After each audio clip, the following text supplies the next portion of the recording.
Bom, antes de seguirmos, pessoal, antes de chamarmos o nosso próximo convidado para a nossa sessão Fora do Eixo, eu vou pedir que vocês possam olhar comigo essas fotos que a gente vai mostrar agora. Vamos lá.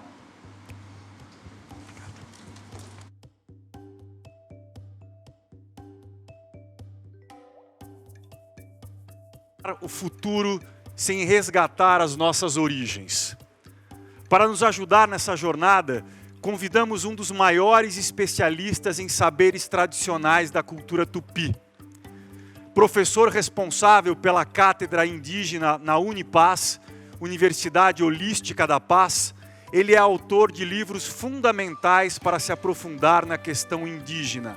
Livros como Todas as Vezes que Dissemos Adeus, A Origem do Mundo segundo os Guaranis e Curaci Corá, O Poder do Trovão.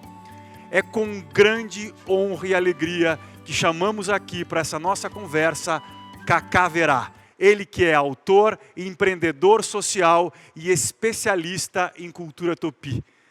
Seja bem-vindo. Muito bem-vindo, Cacá. Olá. Estão me ouvindo? Perfeitamente, Cacá. Bom, em primeiro lugar, assim, quero agradecer essa oportunidade de estar nesse espaço, nesse ambiente, né, dentro dessa proposta, né, da HC Minal. Para mim é uma oportunidade única, devo confessar, pelo público, pelas pessoas que conectam, né, com a proposta de vocês e também de transmitir, né, alguns princípios, valores, visão de mundo de uma cultura ancestral, né, que é a nossa cultura tupi, né, mas que também é parte de inúmeras etnias que estão presentes ainda hoje nesse lugar chamado Brasil.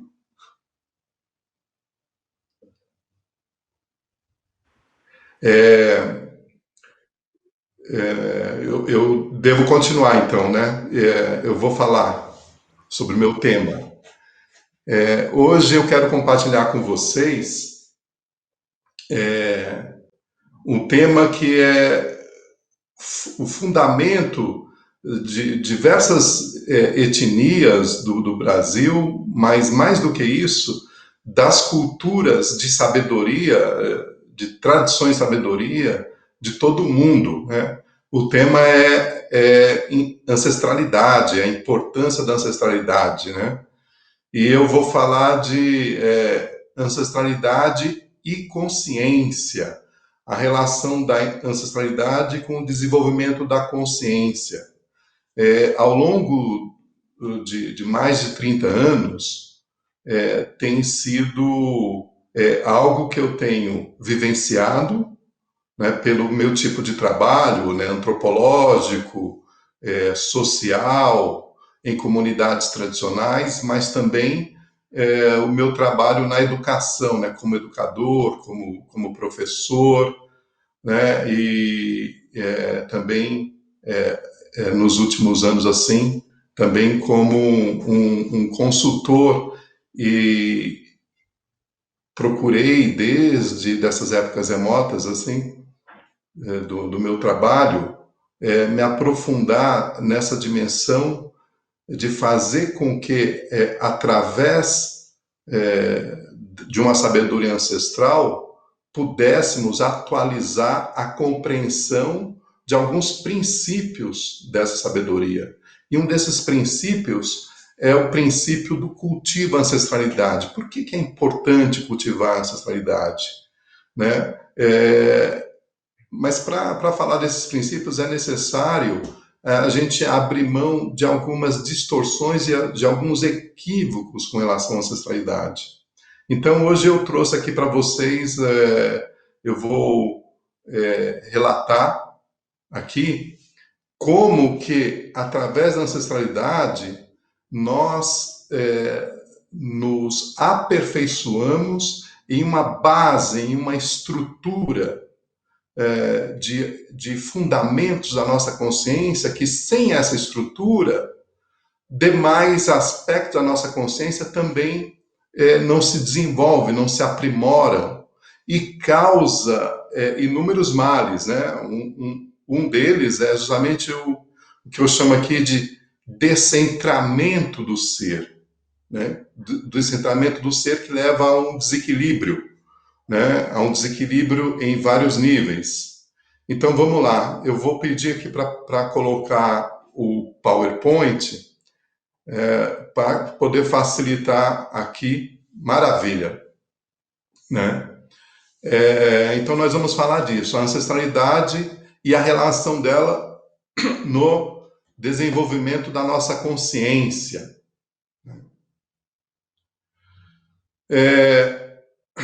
Do ponto de vista de uma sabedoria ancestral, não só sabedoria indígena, mas de uma sabedoria ligada a diversas culturas ancestrais, né? O ser humano, ele opera em diversos níveis de consciência, né?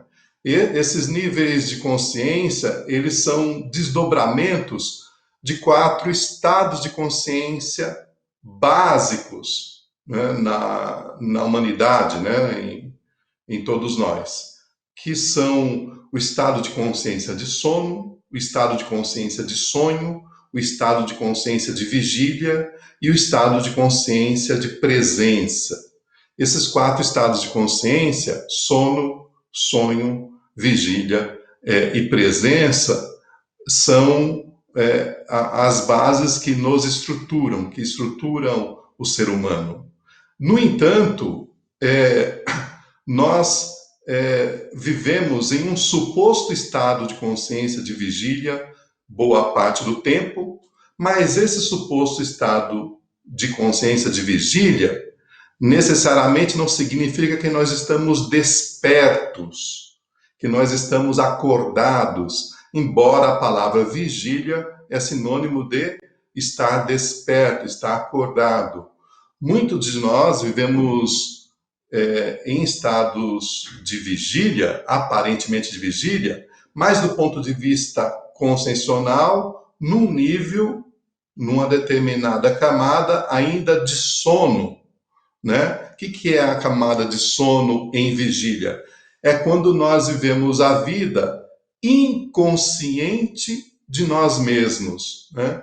Quando nós vemos a vida com um grau de consciência sobre nós mesmos muito baixo, vamos dizer assim. E o estado de consciência de vigília, progressivamente, a partir de determinados níveis, vai nos proporcionando o despertar de nós mesmos. Quanto mais níveis de consciência nós maturamos, nós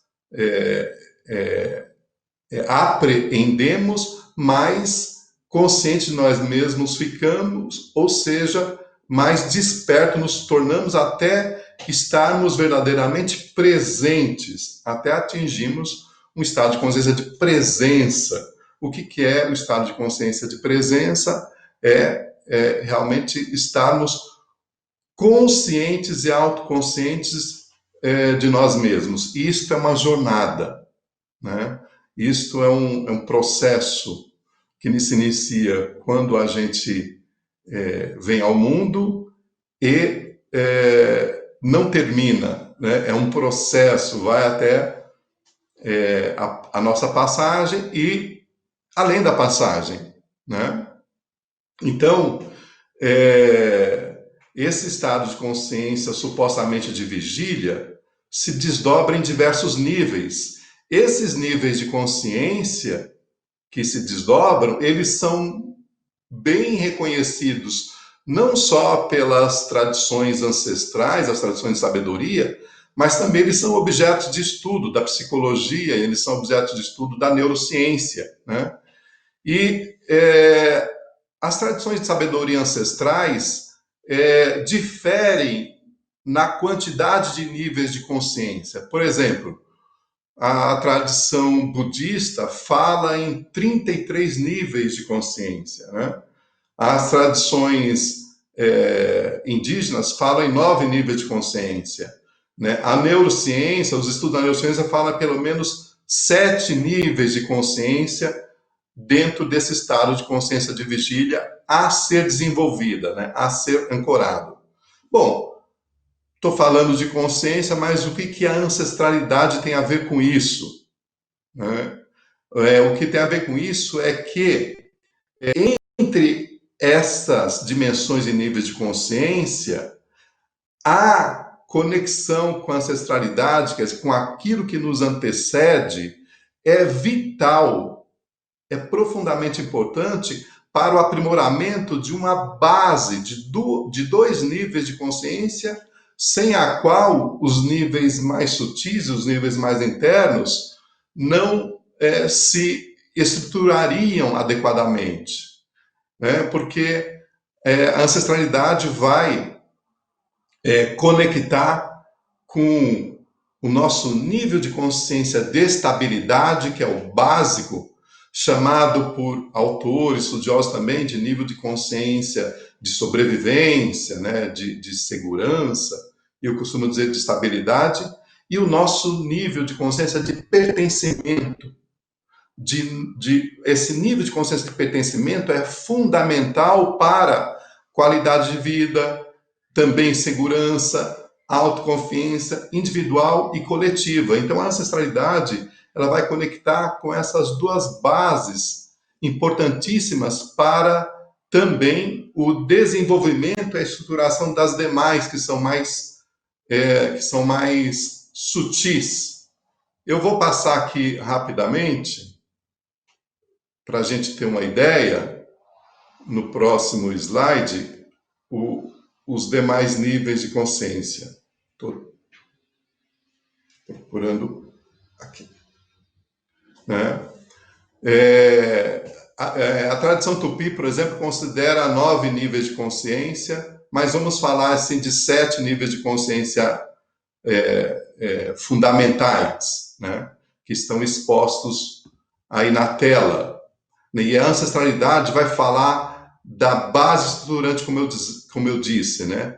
A consciência de estabilidade, que são as nossas raízes, que basicamente é a permissão de nos sentirmos seguros, protegidos no mundo, né? Ancorados no mundo, né? No mundo físico e nesse mundo interno de cada um de nós, né? E é a consciência de pertencimento, que também faz parte das nossas raízes, no estar aqui agora, que vai nos permitir desenvolver, por exemplo, sentimento de amor nos seus mais variados graus, a partir do amor por nós mesmos, amor filial, amor familiar, amor pelo clã, amor pelo... e assim vai indo, né?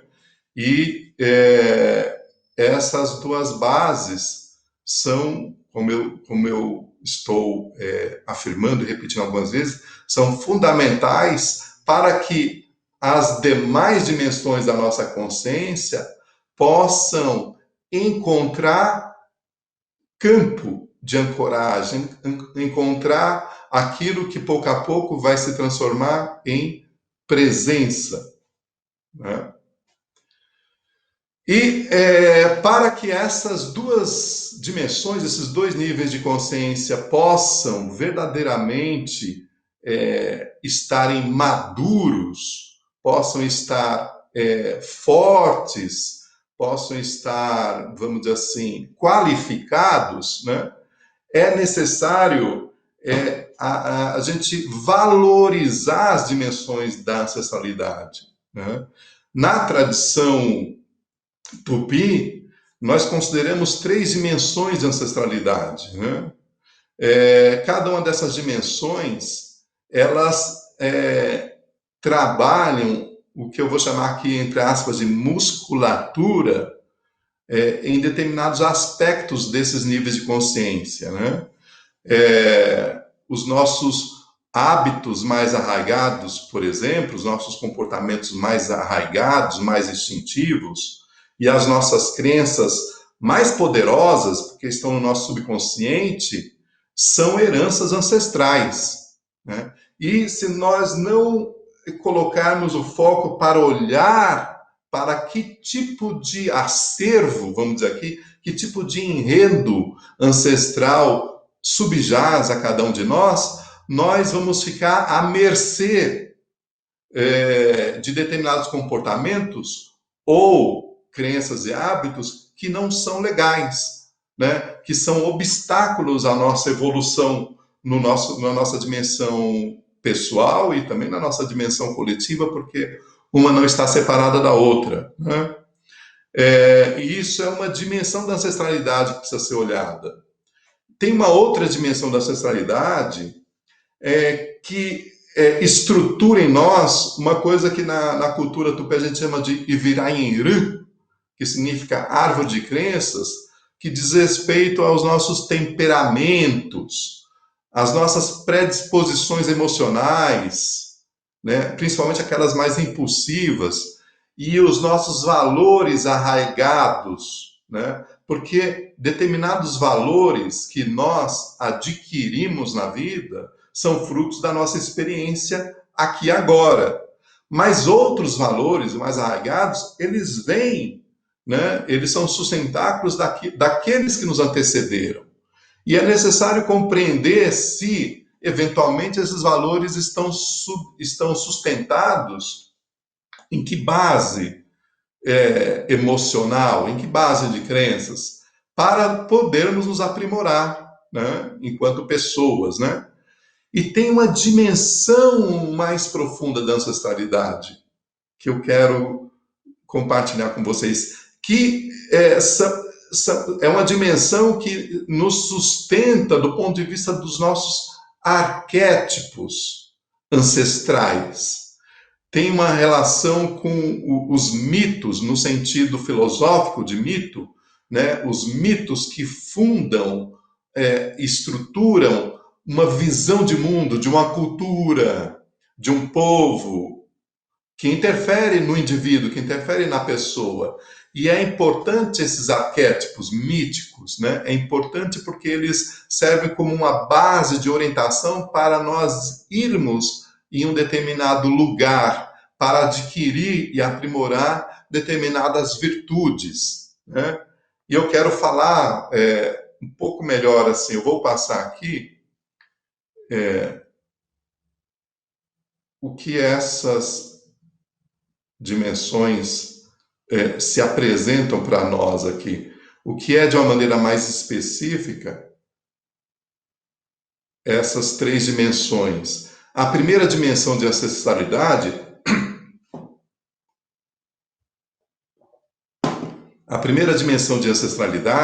é a ancestralidade genealógica, né?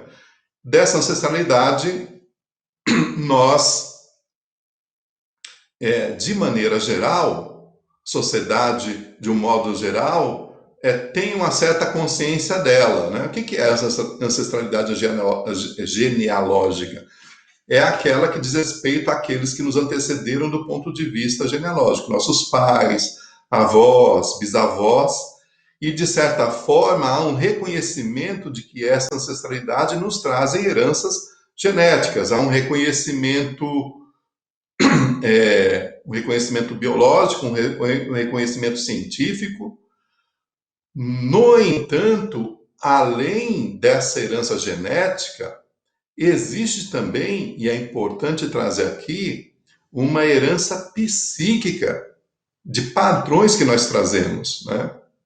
E determinados hábitos arraigados em nós está também subjacente nesse aspecto psíquico em cada um de nós. E se nós não ligamos para isso, não damos atenção para isso, para perceber, compreender em que medida essas heranças psíquicas são situações, coisas e fatos a serem transcendidos, ou em que medida essas heranças são situações, coisas e fatos, memórias psíquicas que devem ser cultivadas e aprimoradas. Isso é um para o que eu estou apresentando, né, é um valor inestimável a ser compreendido, né, para que nós possamos separar o joio do trigo, para que nós possamos separar aquilo que é legado, que vai se transformar em valor, e aquilo que é um estorvo, que pode fortalecer determinadas crenças distorcidas de nós mesmos, né? E essa ancestralidade genealógica é um dos componentes do que eu chamo aqui de inconsciente instintivo aqui, que vai estar presente em nossos comportamentos, em determinados hábitos que nós nem damos conta, né? São os hábitos instintivos subjacentes assim a cada um de nós. E uma segunda dimensão de ancestralidade que nós devemos considerar, que vai interferir no desenvolvimento da nossa consciência de pertencimento, é a ancestralidade anímica. Anímico vem de alma, né? Essa ancestralidade anímica é algo que a sociedade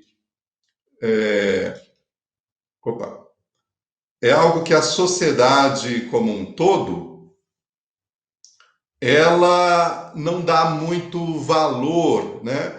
E, no entanto, a sociedade, as comunidades, assim, os povos indígenas, dão bastante valor para essa dimensão da nossa ancestralidade anímica.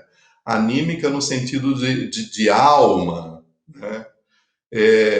A psicologia lida justamente com essa dimensão.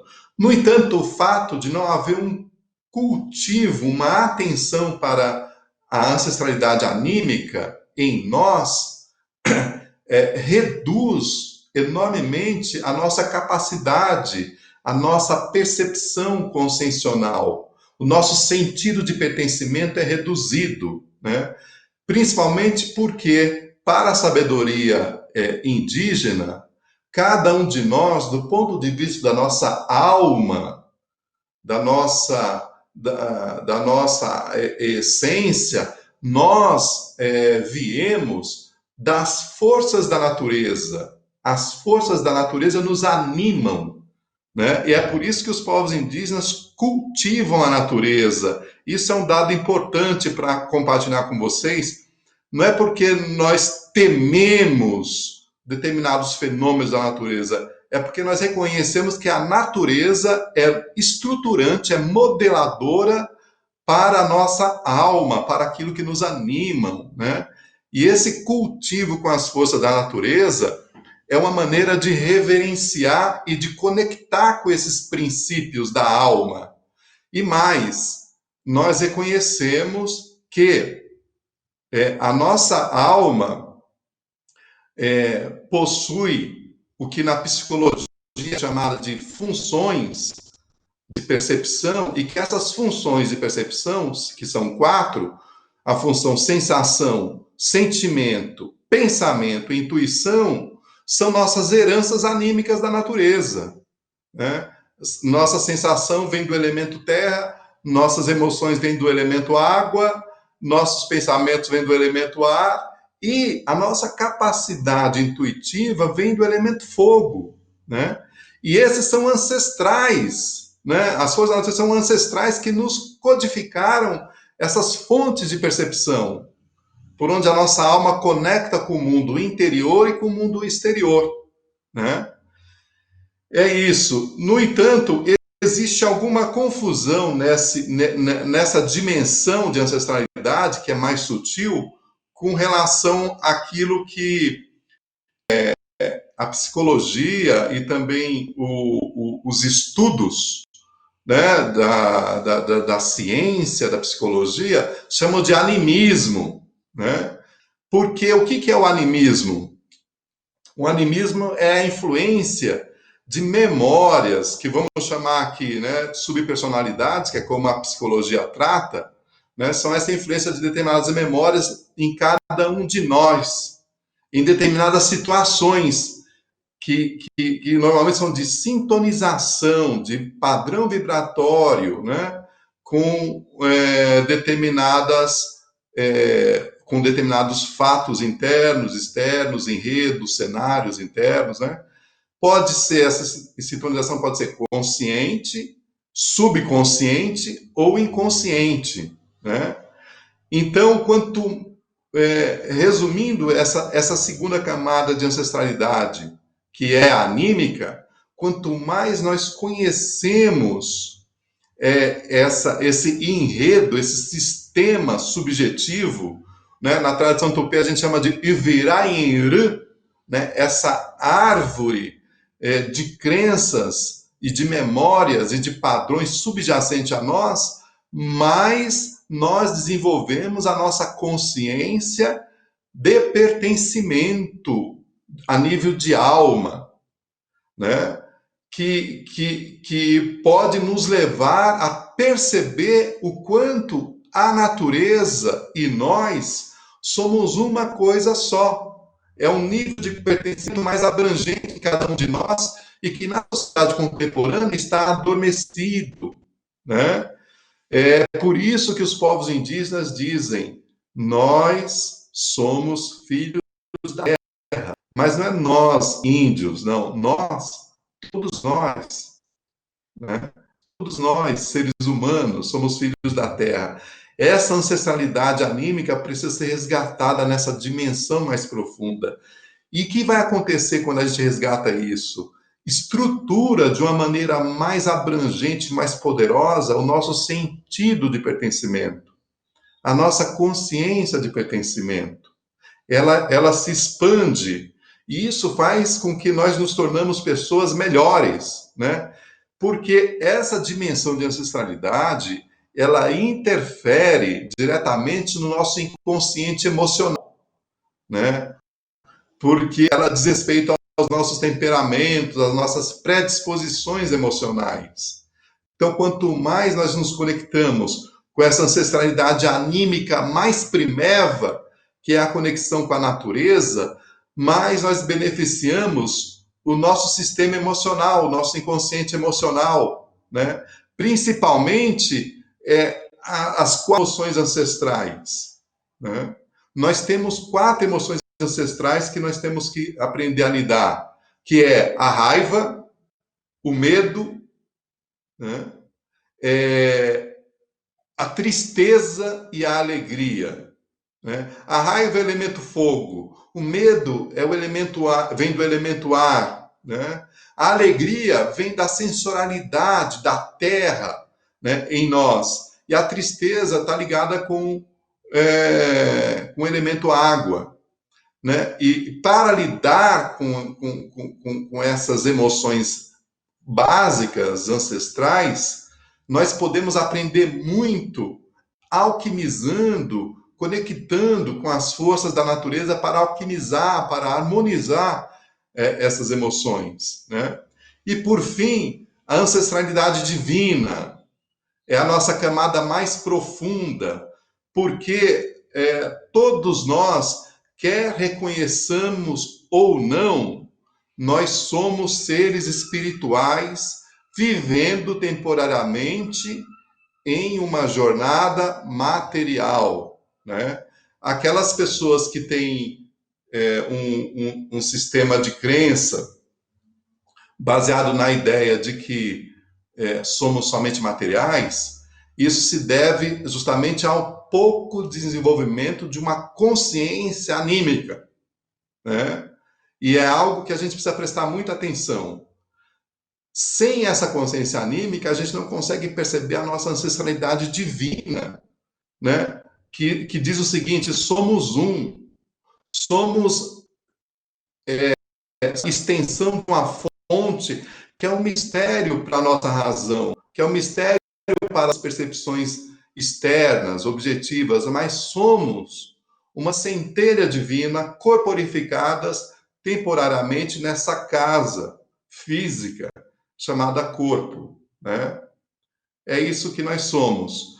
E essa ancestralidade divina é que configura o nosso inconsciente imaginal, né? Os nossos arquétipos que estruturam as virtudes sagradas que sustentam o nosso ser, né?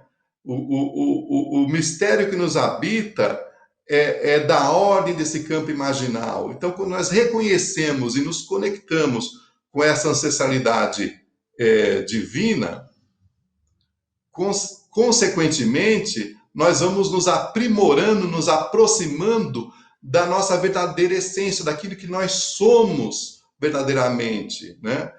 Naquilo que eu sou, naquilo que você é. E eu sou o que eu sou, um mistério divino, um mistério sagrado, co-criador, né? Mais a nossa consciência de pertencimento e podemos verdadeiramente gerar, né, uma consciência, uma cultura de paz, né? Mas o que fazer para cultivar, reconhecer essas três dimensões de ancestralidade? Primeiro, né, honrar, agradecer, liberar, fazer o que for necessário, reordenar essa conexão, essa constelação de antepassados. E isso exige um processo que vai passar por uma dimensão também de purificação, de liberação, de cura, né? Por esse motivo que eu costumo dizer que uma das terapias mais em voga atualmente tem sido a constelação familiar, porque ela nos permite reordenar essa conexão nessa dimensão de ancestralidade. Mas é necessário também honrar e integrar a ancestralidade anímica através das forças da natureza. E a gente pode fazer isso, primeiro, cuidando da natureza, cuidando do ambiente, colaborando para preservar, para utilizar o ambiente de uma maneira equânime, né? De uma maneira mais consciente de que não é só os recursos naturais que a natureza dispõe. Além dos recursos naturais, a energia viva dela é a nossa energia viva interna. Então, tem um fluxo aí que deve ser honrado, que deve ser cultivado, que deve ser cuidado, né? E, por fim, né, honrar, agradecer, conectar e cultivar essa essência primeva, né? Essa essência divina que nós somos. Como fazer isso, né? A ferramenta para fazer o cultivo da ancestralidade divina é a contemplação, né? É desenvolver a nossa capacidade contemplativa, né? E a técnica para isso passa pela meditação, né? Passa pela anamnese, passa por entrar em contato conosco mesmo de uma maneira cotidiana, né? Não só de uma maneira ocasional, né? Dar tempo para nós mesmos, né? Para que nós possamos, nesse tempo para nós mesmos, perceber, pouco a pouco, essas diversas camadas externas que nos compõem, que nos sustentam, né? Essa camada mais aparente da nossa personalidade, essa camada subjacente à nossa personalidade, que é a camada anímica, né? Dos enredos internos que nos compõem, memórias, emoções, temperamentos, né? Valores, né? E dessa camada mais íntima, abstrata, né? Subjetiva, mas além da subjetiva, essa camada que é a própria essência primeva de que nós somos, conectar com essa camada, conectar com essa fonte, porque essa fonte, ela é serena, ela é pacífica, mas ela também é co-criadora, ela é poderosa, e ela que nos dá a verdadeira segurança, a verdadeira estabilidade de ser, de estar, de expressar. Consequentemente, ela vai nos dar também um senso de pertencimento que nos conecta ao todo, né? E para mim esse é o caminho a ser desenvolvido em cada um de nós, né? É essa a minha fala e eu vou ficando por aqui. Agradeço a oportunidade, agradeço ao exercício da paciência, né? Que nós tivemos aqui para lidar com essa conexão, né? Obrigado a todas e todos. Gratidão, Cacá.